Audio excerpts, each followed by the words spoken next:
A lecture appears online and almost overnight becomes a spark.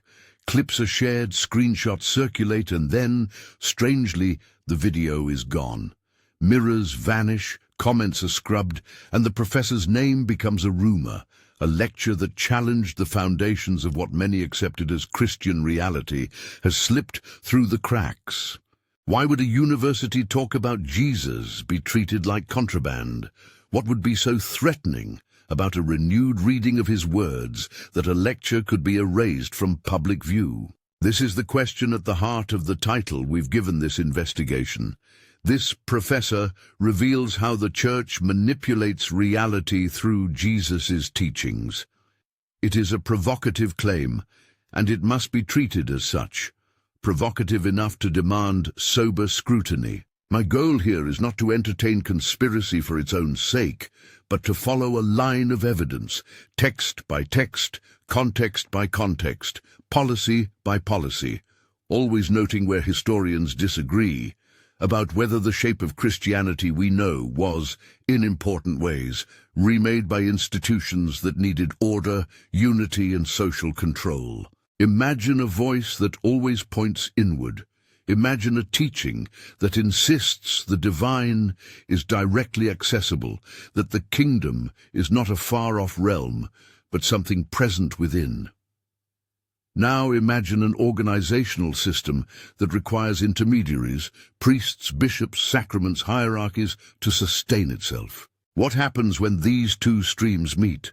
Does the institution simply steward the inward message, or does it reshape the message so that the institution itself becomes necessary? Those are the questions we will pursue, carefully and with caveats where they belong. But first, we need the field where this contest unfolded. To understand why certain teachings threatened the powers that be, we must look at power itself. Rome, the crucifix, and the politics of fear. The Roman Empire governed a vast, diverse population through a combination of incentives and deterrents, land grants, tax privileges, civic cults, and when needed, public and brutal punishments. Crucifixion was not a random act of cruelty, it was a political instrument. It marked a condemned person as an enemy of the state, an object lesson intended to deter rebellion. Scholars reconstruct this with caution. Legal texts, contemporary accounts, and archaeology suggest that crucifixion was meant to humiliate and to make dissent visible. If someone in first-century Palestine preached a message that stripped away the authority of local leaders, undermined the fear that sustained revolts, or encouraged people to claim spiritual authority apart from existing institutions, that person would be dangerous to both local collaborators and imperial stability. This is one reason why certain gospel stories frame Jesus as a troublemaker or a political threat, not merely by theological claim, but by the social consequences of his teaching. Here's a way to see it. An authority system, whether imperial rule or temple-based religious leadership, depends on people accepting a particular social reality.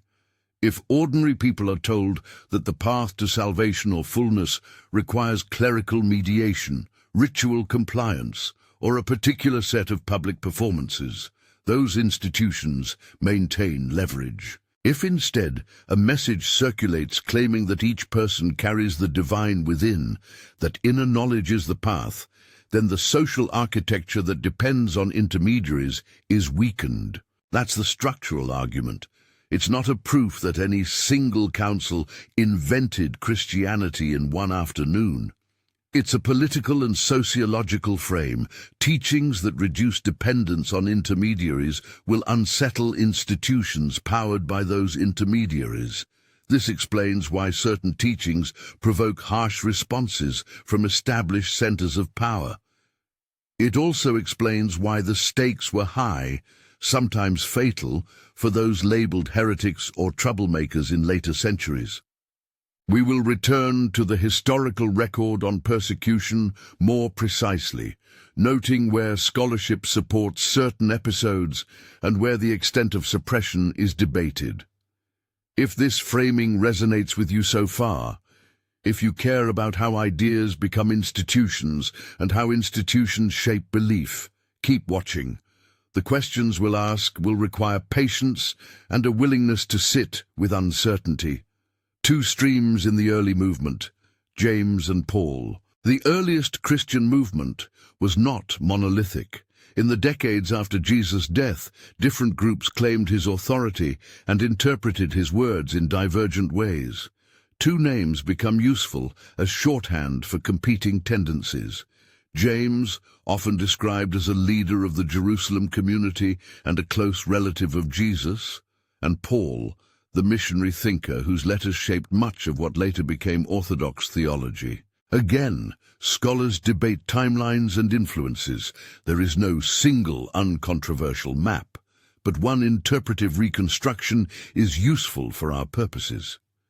The Jerusalem group, led by figures like James, is often described, in some scholarly reconstructions, as emphasizing moral transformation, communal practice, and a continuity with Jewish prophetic and wisdom traditions.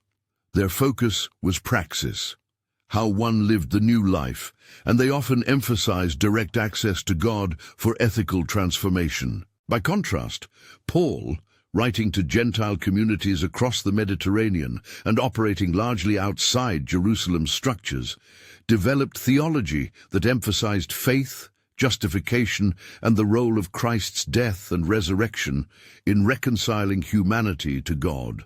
Paul's letters discuss ecclesial leadership and community structure in ways that sometimes appear to prefigure later institutional forms.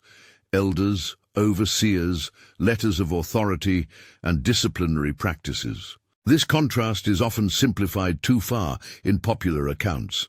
We should not assume a hostile flip between inner teaching and institutional teaching that neatly maps onto a geographic split. Yet the rhetorical and theological differences are real enough to matter. One line of argument suggests that as Christianity spread into the Greco-Roman world, leaders who were not eyewitnesses to Jesus' life calibrated the message to new situations. Doctrinal clarity helped cohesion in cosmopolitan cities. Ritual practices helped form identity across distances. Formal leadership helped adjudicate disputes. How then did Jesus himself speak about authority? The Gospels present a range of moments, some emphasizing prophetic spontaneity, others emphasizing teachings that invite individual discernment. In the canonical tradition, there are passages like Luke 17:21, often translated, "The kingdom of God is within you," or "in your midst," phrases that can be read to support inward spiritual experience. Yet the canonical texts were themselves products of communal reflection and selection. Their versions of Jesus' speech are shaped by the contexts of the evangelists, which brings us to a body of texts that complicates the picture. Alternative gospel collections preserved outside the canonical stream, an unearthed library, Nag Hammadi and the Gospel of Thomas. In 1945, a peasant at Nag Hammadi in Upper Egypt uncovered a sealed jar containing codices, leather-bound books written in Coptic.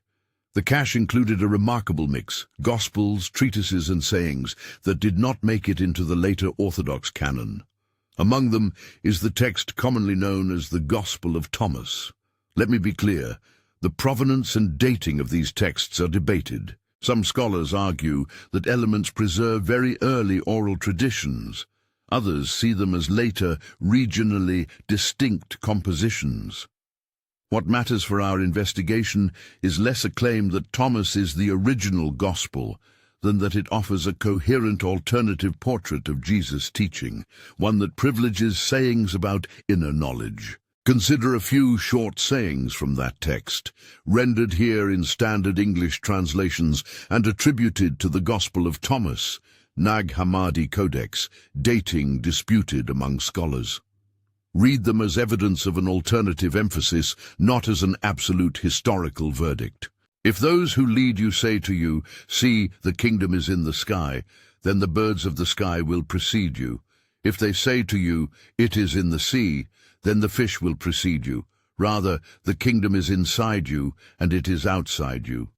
Gospel of Thomas. Split a piece of wood, I am there. Lift up the stone, and you will find me there. Gospel of Thomas. If you bring forth what is within you, what you have will save you. If you do not have that within you, what you do not have within you will kill you. Gospel of Thomas.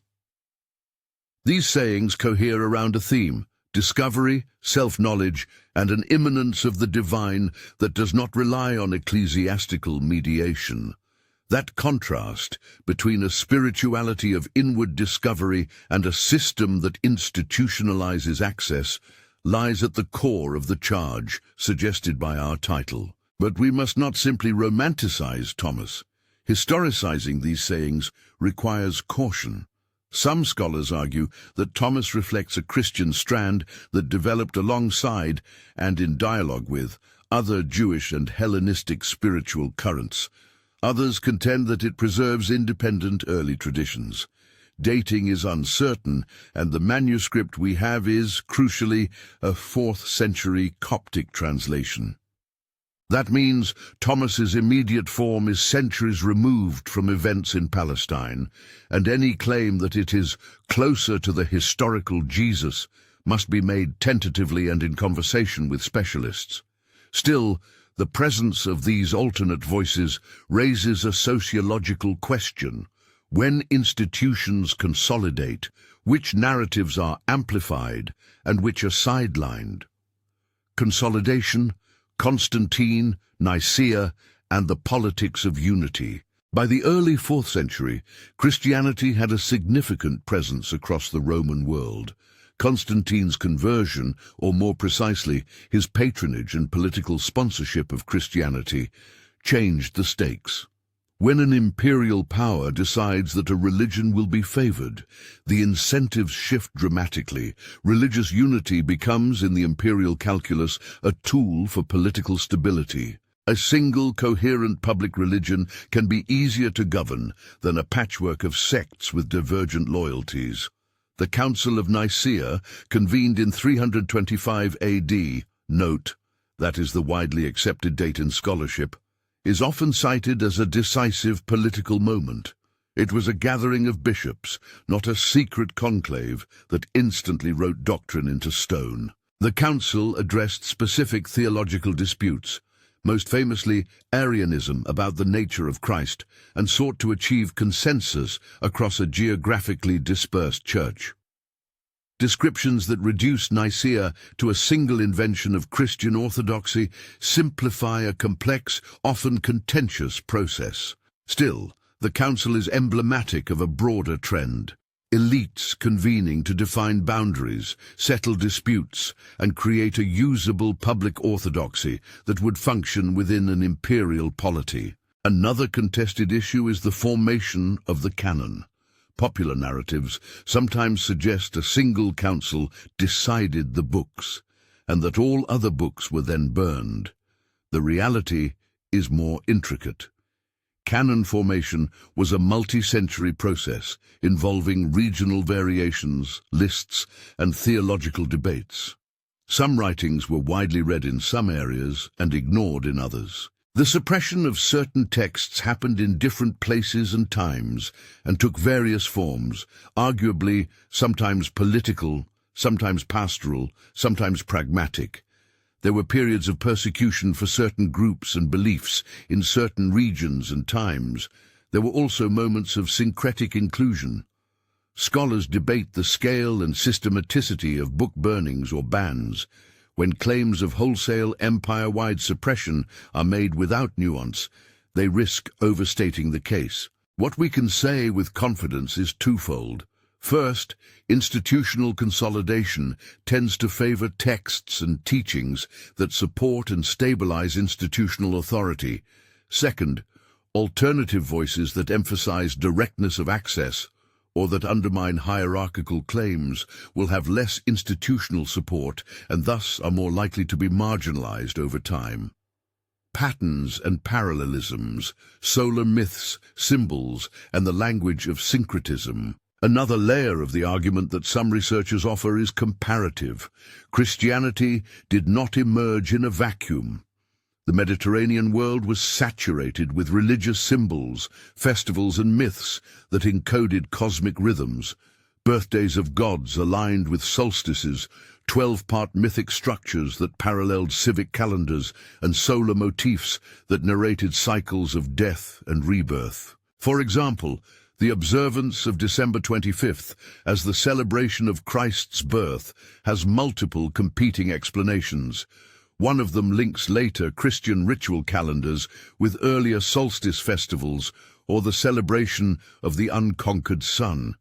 Similarly, observations have been made about the number 12, 12 disciples, and a 12-sign zodiac, and fish symbolism, which resonated in multiple mythic and cultural registers. This line of comparative argument is pattern-based rather than proof-based. It asks, when we see recurring symbolic structures in the cultural environment, might the early Christian movement have borrowed, adapted, or reframed familiar images to communicate effectively? Many scholars affirm that early Christians used widely understood cultural forms to convey new meanings. Others warn against overstated analogies that erase the distinctiveness of Christian thought. Etymological claims that link specific words like amen with particular foreign god names, for example, are often contested and should be flagged as speculative. So why bring up syncretism? Because if religious ideas are partly shaped by a cultural economy of symbols, and if institutions prefer orderly, translatable rituals, the trajectory from charismatic, inward-focused teaching to public, liturgical religion becomes easier to understand. Symbols that work across contexts get promoted. Teachings that resist codification do not.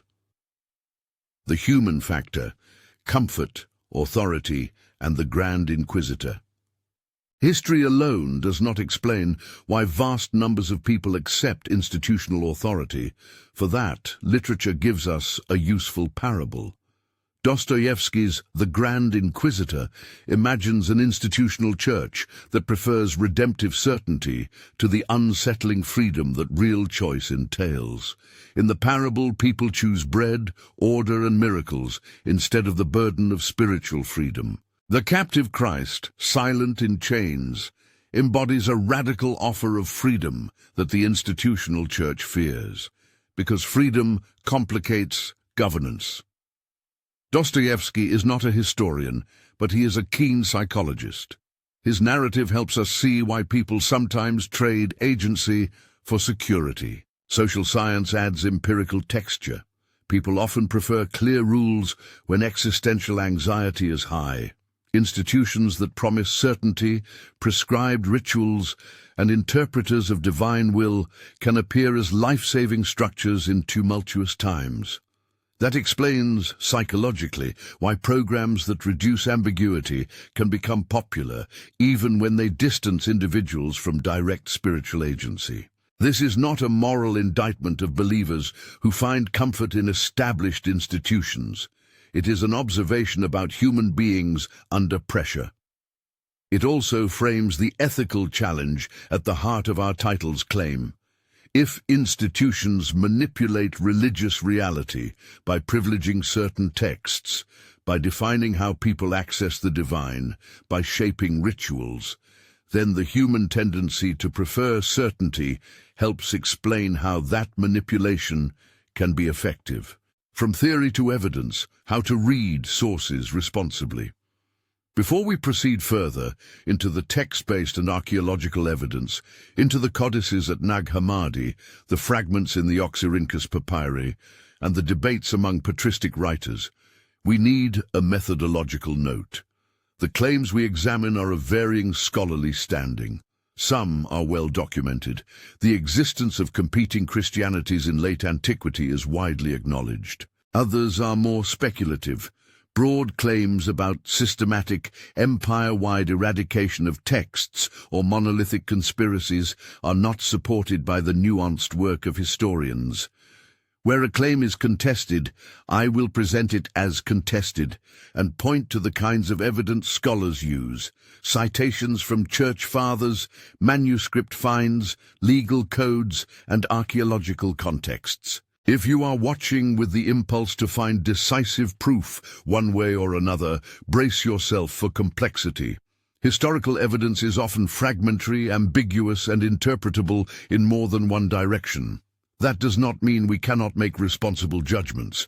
It means we must weigh different types of evidence together: textual patterns, material finds, institutional records, and social theory. The professor, the viral lecture, and the question of suppression indefinido. Returning to the moment that launched this inquiry, a modern professor gives a lecture, a clip circulates, and the recording disappears. In the source material that inspired this project, the professor's name appears inconsistently, rendered in different accounts as Jiang or Diang. Because that detail is uncertain, I will mark it indefinido when I refer to the specific individual, and I will treat the lecture as a catalyst rather than a smoking gun. The provocative thesis the professor supplies, namely, that institutional Christianity reshaped Jesus' teaching to serve social control, aligns with strands of scholarly debate. But claims about immediate suppression of a single lecture require evidence, takedown notices, platform policies, or reliable reporting. Anecdotal reports of "this was removed everywhere" are not sufficient on their own. They must be corroborated. That said, the modern episode is symbolically useful. It models the pattern we are exploring. An alternative reading of Jesus circulates, communities react, authorities and platforms respond. The dynamics are not new, they are historically recurrent, though their technological forms differ across centuries. Bringing the pieces together, what counts as manipulation? Manipulation is a strong word. It implies intent, strategy, and an asymmetry of power. In assessing the charge that the Church manipulates reality through Jesus' teachings, we need to parse the mechanisms by which ideas become authoritative. First mechanism, selection. Communities choose certain texts to read, preach, and preserve. Over centuries, a set of writings become liturgical staples while others fade. Selection is not neutral. It involves judgments about theological coherence, apostolic authorship, liturgical usefulness, and social acceptability. Second mechanism, interpretation. Once a text is chosen, how it is read matters. Interpretive frameworks, literal, allegorical, typological, or mystical, shape what congregations will believe the text means. The art of interpretation became an ecclesial responsibility. Interpreters held power. Third mechanism, institutional incentives. When an organization's survival or expansion depends on unity, some doctrinal flexibility is sacrificed for consensus. That tends to privilege doctrines that are easily teachable, enforceable, and administrable. Fourth mechanism, ritualization. What starts as a charismatic practice can be formalized. Baptism becomes a sacrament. Anointing becomes a rite. The community forms a calendar. Formal rites stabilize belief, but they also harden it. Do these mechanisms add up to manipulation? They can, depending on intent and outcomes. Institutions can overtly or inadvertently shape religious reality by amplifying some messages and muting others. That shaping does not necessarily imply a single conspiratorial design. It can emerge from complex institutional needs and human decisions. Yet the result, an altered religious landscape, can look like manipulation to those who recall or rediscover alternative traditions. A turning point, what the Gospel of Thomas suggests for individuals, returning to the Thomas sayings. Suppose for a moment that their emphasis on inner discovery is authentic to at least some streams of early Christianity. If so, the practical implication is radical. Spiritual authority shifts from external intermediaries to interior habit and insight. The Gospel of Thomas, read as a spiritual manual, insists that a person's own spiritual sight matters. Salvation or awakening is tied to discovery, not just assent to dogma. Again, this is interpretive, contested, and not presented as a final verdict. But it does provide a foil. When institutional Christianity asserts the necessity of certain mediations, and when an inward-focused gospel claims direct access, the difference in lived religion is enormous. That difference between being guided inwardly and being governed outwardly is the human hinge where personal freedom meets social order. Where we go from here, we have set the stage, the political context of imperial control, competing early Christian tendencies represented by James and Paul, the institutional consolidation that followed Constantine and Nicaea, the discovery of alternate sayings in Nag Hammadi that emphasize inner knowledge, and the psychological mechanisms that make people prefer certainty. The next step is to examine the evidence in greater detail, to open the Nag Hammadi codices with the same care a historian would use, looking at manuscript contexts, paleography, and the broader literary landscape, and to examine specific instances where institutional power enforced doctrinal conformity, including legal codes, sermons from church fathers, and archaeological traces of dissent. We will also explore comparative symbolism more deeply, weighing claims of syncretism against cautionary linguistic and historical critique. That includes analyzing calendar decisions, like December 25th, the recurrence of 12-part structures, and the adoption of visual motifs. Each of these lines of evidence demands careful handling so that pattern recognition does not harden into loose parallelism. Finally, we will return to the human and practical implications. If you find this portrait convincing in whole or in part, what does it mean for how you live, worship, and think? Does rediscovering an inward-focused Jesus free you from institutional life? Does it obligate you to new forms of responsibility? Those are the moral and spiritual stakes we will confront. Visual and editorial suggestions for what follows: images of Roman crucifixion sites and legal inscriptions, maps of 4th century church councils, archival footage or stills of Nag Hammadi codices and the desert jars, close-ups of Coptic script and parallel passages in Greek fragments, on-screen captions noting disputed claims with scholarship varies, see description for sources, interviews with scholars who hold differing views about Thomas's dating, and visual overlays that compare zodiac imagery with early Christian art to show pattern parallels, always with annotations about contested interpretation. We pause here at this hinge. The narrative has sketched why institutional power would prefer certain forms of religion, how alternative texts complicate that picture, and how human psychology helps lock in authority. Ahead lies the codices themselves, the pages that some say whisper a different Jesus. We are about to turn those pages and listen, but before we do, we must prepare the safeguards of method. Watch for translation variants, note competing scholarly datings, and keep in mind that manuscript evidence rarely speaks plainly without interpretive labor.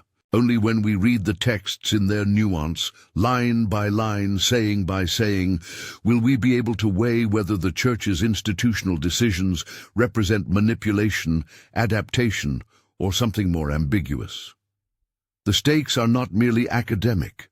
They touch on how each person imagines access to the divine, the nature of community, and the moral cost of freedom versus security. So we move forward into codices, councils, and contested archives armed with historical caution and moral urgency. Only when we read these texts in their nuance, line by line, saying by saying, and in their manuscript contexts, can we begin to weigh whether institutional choices amounted to manipulation, adaptation, or simply the messy work of religious life under empire. So let us open the pages we have, listen to the echoes, and follow the crossroads where competing visions met. Turn first to the Gospel of Thomas itself. The Nag Hammadi Codex that contains it is a Coptic translation.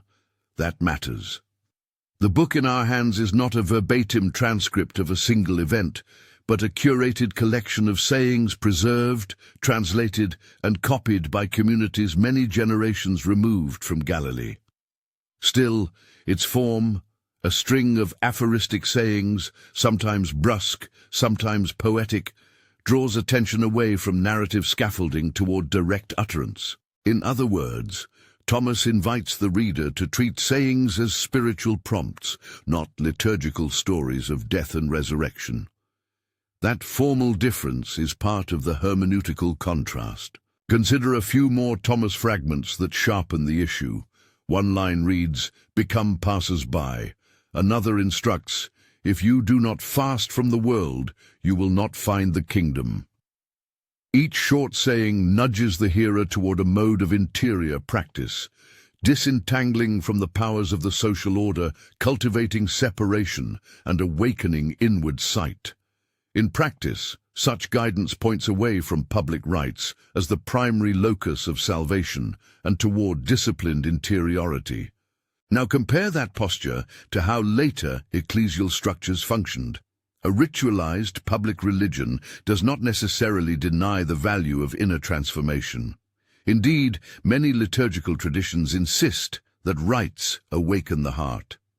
But the institutional weight of ritual, ordination, sacrament, liturgical calendar can make access to recognized spiritual authority contingent on recognized offices and practices. That shift from sayings meant to provoke an inner search to an ordered religion that prescribes how the search is to be conducted helps explain the charge embedded in our title. Institution and interiority can both be true, yet political and organizational needs can privilege one at the expense of the other. Manuscript evidence offers further texture. The Nag Hammadi finds did not emerge in a vacuum. Across papyrus fragments recovered from Egyptian sites like Oxyrhynchus, we discover variant gospels, liturgical fragments, and letters that suggest a plural textual ecology. Some communities cherish texts that others ignored. The survival of certain books and the disappearance of others is a product of preservation practices as much as of doctrinal correction. Climate. The Egyptian dry sands preserved papyri. Local worship practices, and the contingencies of copying and collecting. But those same contingencies intersected with deliberate editorial choices. Church leaders wrote polemics against rival teachings. Works like Irenaeus's Against Heresies are explicit examples, and lists of acceptable books circulated regionally. These rebuttals and lists reflect a contested cultural field where institutions argued for boundaries. That brings us to a thorny but unavoidable question. How did influential figures in the post-apostolic centuries explicitly respond to alternative texts? The record is uneven. We have patristic catalogues condemning what they regard as heresy. We have synodal canons that exclude certain practices. We have imperial laws that at moments favored certain theological formulations. Irenaeus, for example, explicitly argued that the Church's rule of faith validated certain apostolic traditions and excluded others. Eusebius preserved lists and claimed to mark heretical writings. Athanasius's festal letter in 367 AD is one landmark document in which a bishop presented a list of canonical works that aligned closely with what later generations accepted as the New Testament. Yet even Athanasius's list was not adopted instantly everywhere. Regional variations continued, and some communities continued to venerate other texts. To call this manipulation requires nuance. In some cases, ecclesial leaders acted out of theological conviction. They believed a certain corpus preserved apostolic truth. In other cases, they acted with palpable political calculation. A single coherent set of beliefs eases governance, aids missionary strategy, and stabilizes liturgical life. Often, motive was mixed. The mechanisms I sketched earlier, selection, interpretation, institutional incentive, ritualization, operate whether an actor intends a conspiracy or simply seeks order. The result can be the same: Certain voices become authoritative, others marginal. We should also examine specific historical flashpoints where institutional consolidation acquired legal force. After Constantine's elevation of the church to favored status, later emperors moved the relationship between church and state toward legal fusion. The edicts and laws of subsequent centuries, culminating in Theodosius I's declarations that enshrined Nicene orthodoxy as imperial religion, produced new incentives for conformity. Church courts sometimes punished deviation. Imperial courts sometimes enforced orthodoxy against heterodox movements. The record includes prosecutions of movements labeled heretical, censure of teachers, and confiscation of property. The scale, intensity, and uniformity of these measures are matters for careful historiography. Scholars debate exactly when and where violent suppression took place and how widespread it was. What historians do agree on is that during certain periods and in certain regions, dissenters suffered legal and social penalties. In other periods and places, alternative communities persisted with relative tolerance. Now pivot to Paul, James, and the lived consequences of doctrinal development. The juxtaposition of Paul's missionary theology and James's leadership in Jerusalem is often dramatized in modern retellings, but beneath the drama there are important clues about communal identity. Paul's letters presuppose communities of Gentile converts wrestling with questions about circumcision, dietary law, and communal boundaries. His theological vocabulary, justification, covenant, new creation, addresses those dilemmas. James, by contrast, chastises a form of belief detached from ethical life. His emphasis on works resists a purely doctrinalized faith that forgets moral transformation. The tension between these emphases is real and historically consequential. It shaped how communities understood authority. Was the test of fidelity doctrinal agreement or transformed living? The answer mattered for institutional design. When institutional leaders sought doctrinal clarity, they often favored formulations that could be taught, codified, and enforced.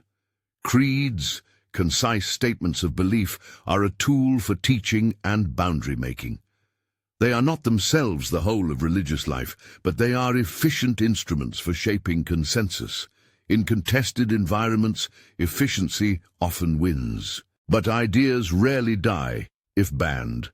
The persistence of alternative traditions in remote communities, in private devotional circles, and in literary margins shows that suppression is rarely total.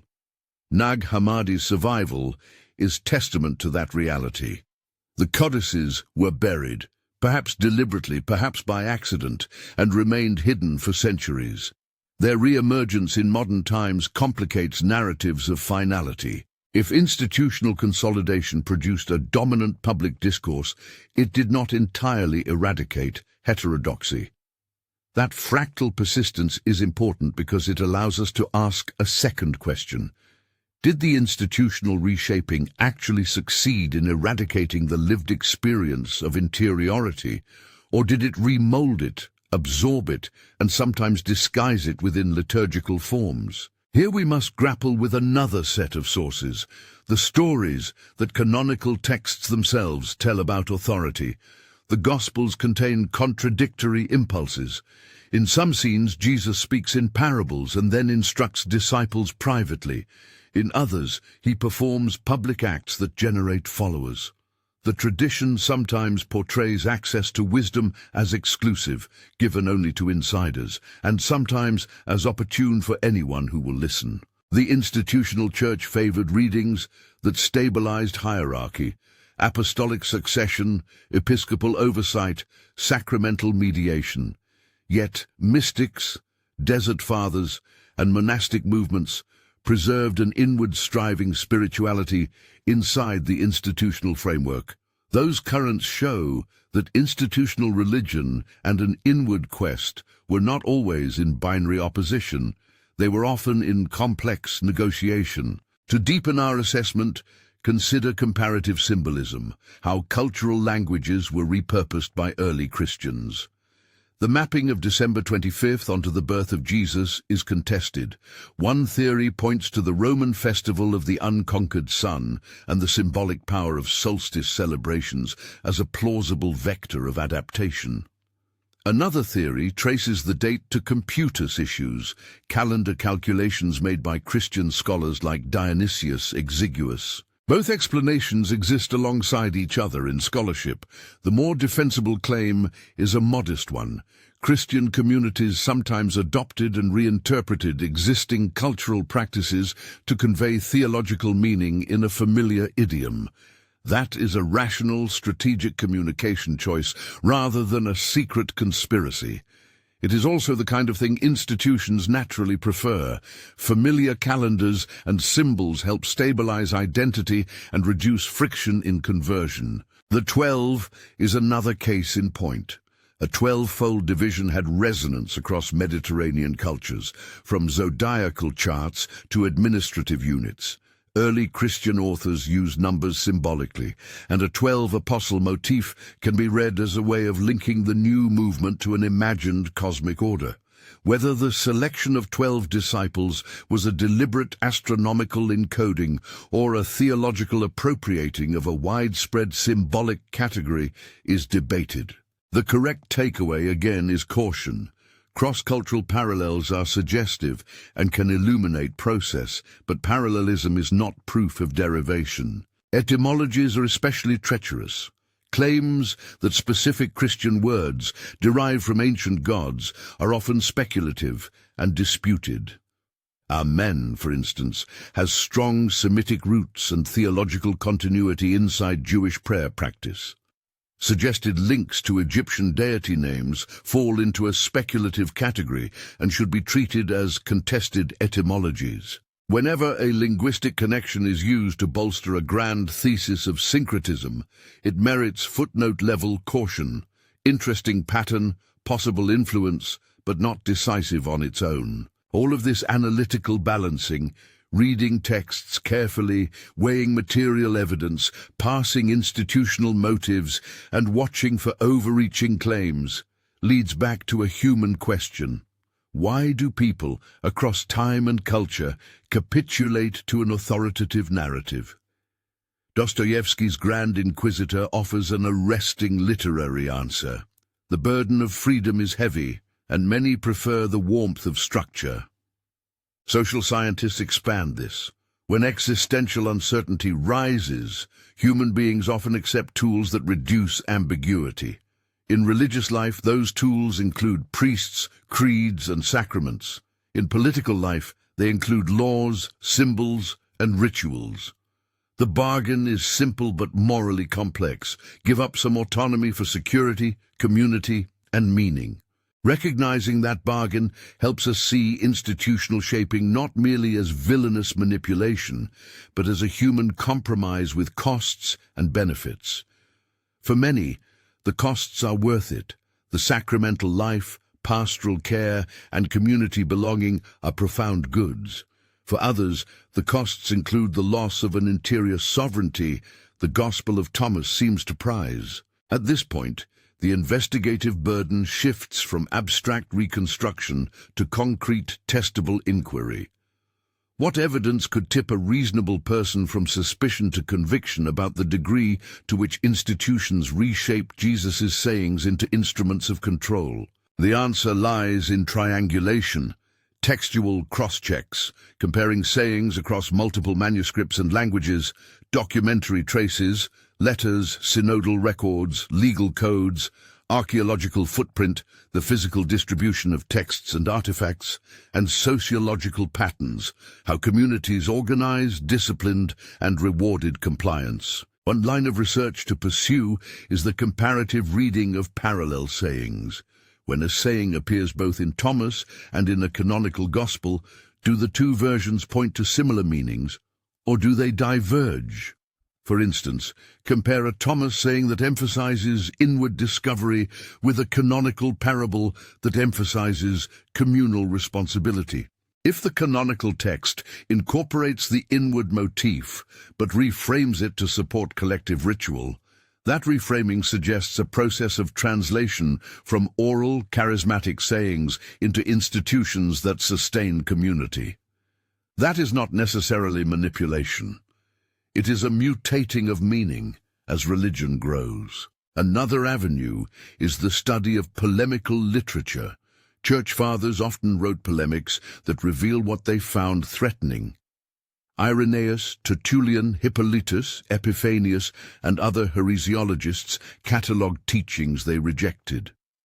Reading these polemics alongside the accused texts allows us to reconstruct the contested doctrines and the social anxieties animating institutional response. Where polemics obsess over particular sayings, say, about the imminence of the kingdom or the primacy of inner knowledge, those fixations illuminate what threatened institutional coherence. A third route is to examine the lived practices of marginalized communities.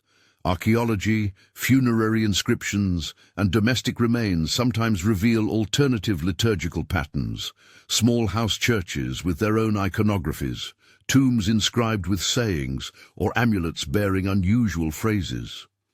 These less canonical artifacts testify to the persistence of variant beliefs and the social structures that carried them. The survival of such artifacts suggests that suppression could never be total. It could only be uneven. We must also be willing to hear counter-arguments. Some scholars argue that the differences between Thomas and the canonical Gospels do not point to a lost pure original, but to diverse local ways of interpreting Jesus that are all part of a plural early Christianity. From this perspective, institutional standardization is neither purely manipulative nor purely savior-like. It is an attempt to provide a coherent public identity in the face of real doctrinal divergence. Others emphasize continuity, that many of the core moral and eschatological themes remain intact across texts, indicating a deep common heritage rather than an institutional replacement of Jesus' message. Both corrective perspectives matter because they remind us of complexity.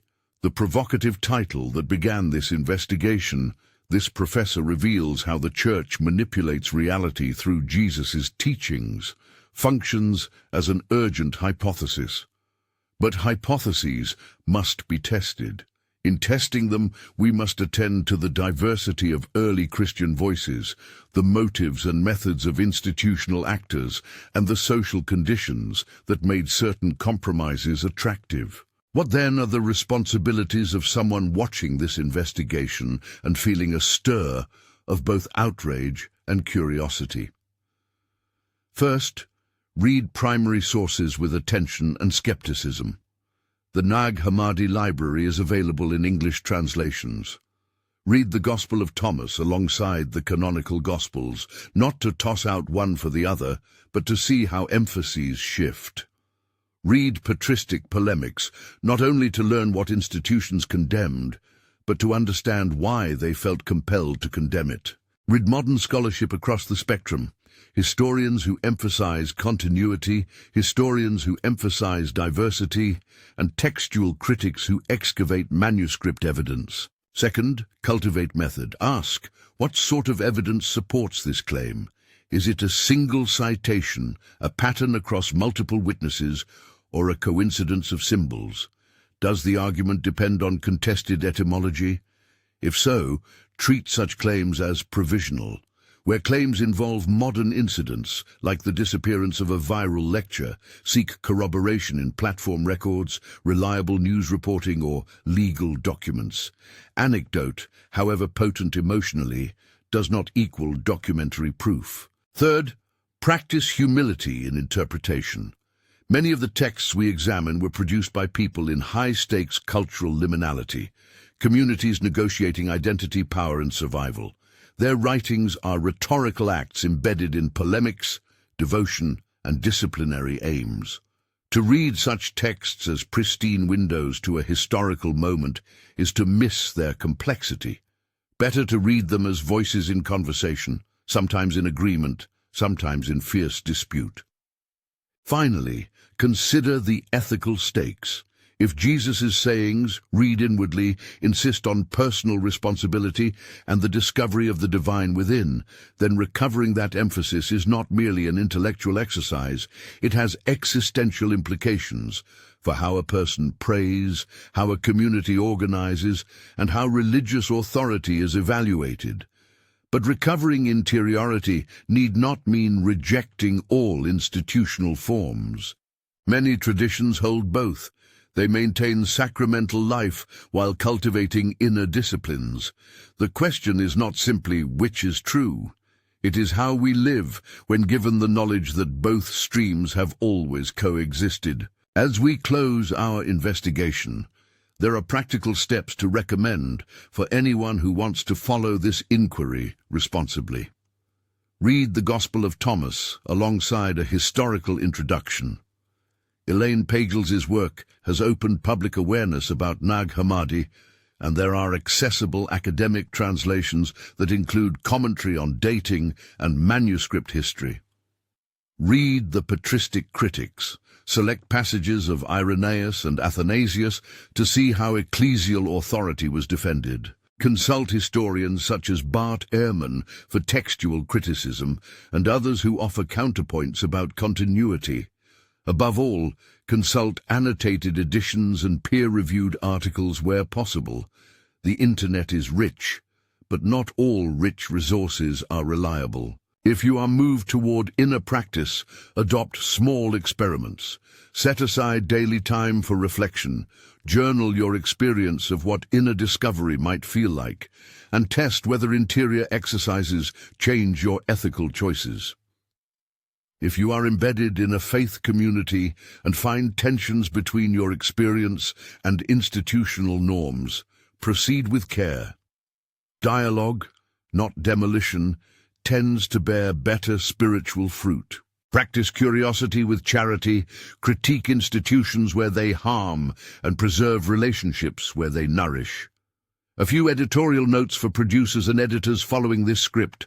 Where contested historical claims are made about the timing and extent of canon formation, about legal penalties for heresy, about etymological links, place on-screen captions reading, "Scholarship varies, see description for sources." In where specific modern claims about suppression of a lecture are discussed, flag the professor's name as indefinido, unless firm documentation is available, and include a parenthetical editorial prompt. Verify takedown notices and platform records before asserting removal as fact. In visual sequences, use archival images of Nag Hammadi codices, maps of the Eastern Mediterranean, paleographic close-ups of Coptic script, and overlays comparing zodiac imagery with early Christian iconography, but always annotate interpretations as provisional where appropriate. If interviews are included, aim to present at least two scholars with differing assessments, one emphasizing plurality and another emphasizing continuity, to model intellectual rigor. We began this investigation with a stark question. Why would a lecture about Jesus be treated as contraband? We followed that question through empire and text, through psychological parable and manuscript dust. The answer is not a single tidy story of conspiracy, but a layered picture of historical forces that include institutional need for cohesion, cultural practices of symbol adoption, the strategic choices of leaders, and the human desire for certainty. If institutions shaped the religious reality we inhabit, and there is persuasive evidence they did, in part by selecting, interpreting, and ritualizing certain teachings, that shaping was not performed by a single cabal with a uniform script. It was performed through centuries of debate, policy, and communal practice. That matters. It means the past is not a villain with a single plan. It is a complex field where power and piety, fear and longing, control and freedom intermingle. And yet the core moral challenge remains. What will we choose now that we know more? The Gospel of Thomas, whether ancient or composite, asks a piercing question. Will you seek what is within? Institutional Christianity, in many of its forms, asks another: will you join a community that holds you accountable? Both questions are legitimate. The scandal that sparks outrage in our title is not merely that institutions shape belief, of course they do, but that human beings can allow institutional logic to eclipse interior responsibility. This is the real test for the viewer. Do you accept the comfort of a mediated faith without inquiry, or do you risk discomfort for the sake of interior sovereignty? Do you pursue knowledge about origins and textual history as an end in itself, or do you let that knowledge shape how you behave, love, and serve? The investigative work we have done does not remove these choices from you. It clarifies the terrain on which they must be made. If you want credible sources to begin your own study, I have compiled a reading list, linked in the description. Primary texts, select translations of the Nag Hammadi Library, representative patristic selections, accessible scholarly surveys on canon formation and early Christian diversity, and critical works on syncretism and symbolism. For those who want a starter path, begin with a careful translation of the Gospel of Thomas, a scholarly introduction to the Nag Hammadi finds, a readable account of early church controversies, and a modern textual critic's overview of manuscript traditions. Approach each source with the questions we practiced here. Who wrote this? When? And why? What are the alternative readings? What do other fields, archaeology, sociology, philology, contribute? Finally, an invitation. The choice to question is itself a practice. It requires patience, charity, and the willingness to dwell with uncertainty. If this investigation has unsettled you, excellent. Let that unease be productive. If it has confirmed something you suspected, temper confirmation with curiosity about contrary evidence. If it has enraged you, let that energy drive careful research rather than quick denunciation. The professor's lecture that set this chain of inquiry aflame, named inconsistently in sources and therefore marked here as indefinido, functioned as a symbolic hinge. Whether or not the lecture was erased in the dramatic way rumors suggested, the pattern it exemplified is real. Powerful institutions have reasons to prefer predictable religious forms. Alternative voices have reasons to seek the margins. Our task is not to build another institution of certainty, but to practice discernment and courage. Read the codices, study the councils, listen to dissenting voices, and cultivate the inner life that enables independent moral judgment. If you value evidence over comfort, let that value be practiced, not merely professed. Read, listen, argue, and most important, act with conscience. Questioning is not a rejection of faith by default. For many, it is its deepest expression. The choice before us is the same one Dostoevsky posed in his parable, bread or freedom. The safer path feels easier. The harder path calls for responsibility, risk, and the labor of becoming a moral agent. If you want the reading list and the source notes I mentioned, check the description below. You'll find translations, scholarly articles, and suggested starting points. If you found this investigation useful, subscribe for more careful interrogations of religious history and its contemporary ramifications. Above all, remember this: discovering that institutions shape religious reality is not the end of faith. It is an invitation to inhabit faith with more thoughtfulness, more compassion, and more freedom. Choose to think. Choose to seek. Choose to be responsible for the reality you live in.